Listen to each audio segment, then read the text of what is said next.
सर्वांना सप्रेम जय भीम. मी फेसबुकवर सचिन साठे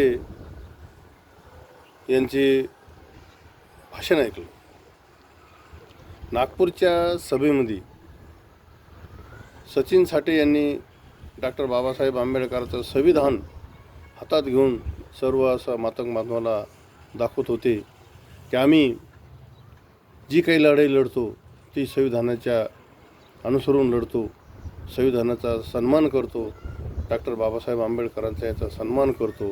पण त्या ठिकाणी सचिन साठे यांनी पूर्वीचे महाराणे आज या बौद्ध समाजाच्या लोकांना टार्गेट केलं की बौद्ध समाजाचे लोक आमच्या महापुरुषाबद्दल वाईट बोलतात. तर मी सचिन साठे भाऊंना सांगू इच्छितो की मुंबईच्या आझाद मैदानावर ज्यावेळेस मोर्चा झाला आणि त्या मोर्चाला त्या सभेमध्ये एक 10वी नापास व्यक्ती आपल्या सर्वांसमोर सर्व मातंग बांधव समोर बोलत आहे मी बाबासाहेब किंवा शाहू फुले आंबेडकर यांना मानत नाही. हा महाराष्ट्र शाहू फुले आंबेडकरांचा नाही असं टाचून सांगतो.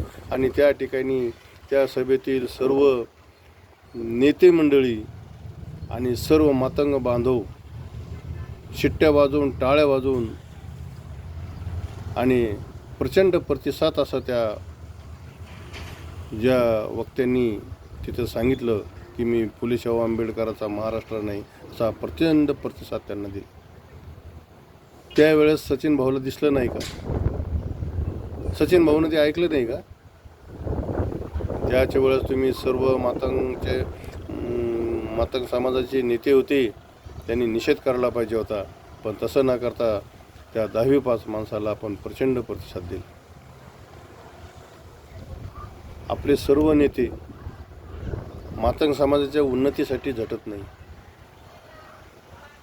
आपण फक्त जे झटत आहात ते बौद्ध समाजाला बदनाम करण्यासाठी. कारण आपण त्या ठिकाणी सांगितलं की हे सर्व महार समाजाचे लोक यांनी बौद्ध धर्म स्वीकारला आणि कोणत्याही बौद्ध धर्माचं अनुकरण करत नाही. त्या ठिकाणी बौद्धाचा सुद्धा आपण अपमान केलेला आहे, बौद्ध धर्माचा अपमान केलेला आहे. आपण सुद्धा डॉक्टर बाबासाहेब आंबेडकरांसोबत मातंग समाजाचे नेते होते आणि त्याच वेळेस बाबासाहेबांनी धर्म स्वीकारला होता. कुठल्याही मातंग समाजाने आता बौद्ध धर्माचं अनुकरण केलेलं नाही आणि आज तर नाहीच नाही. आणि पुन्हा त्यांनी नाव ठेवायचं.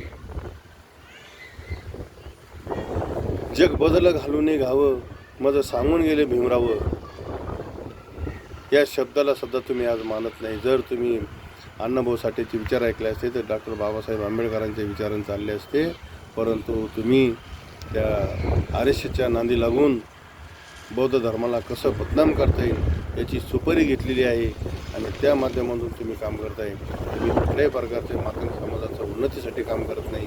जर तुम्ही मातंग समाजाच्या उन्नतीसाठी तुम्हाला जर काम करायचं असतं तर तुम्ही गावागावात झोपडपट्ट्यात खेड्यापाड्यात जाऊन मातंग समाजाच्या बैठका घेतल्या असत्या आणि मातंग समाजाचे किती मुलं शाळाबाहेर आहेत, किती मुलं शिकतात, जे शिकलेले आहेत, जे ग्रॅज्युएट झालेले आहेत त्यांच्यासाठी आपण काय करायला पाहिजे, त्यांना उच्च शिक्षण कसं भेटन आणि जे मुलं शाळेत जातात, जे मुलं शाळेत बाहेर आहेत यांच्यासाठी आपण काय करायला पाहिजे, यांना उच्च शिक्षण कसे भेटलं पाहिजे आणि कॉम्पिटिशनमध्ये उतरलं पाहिजे.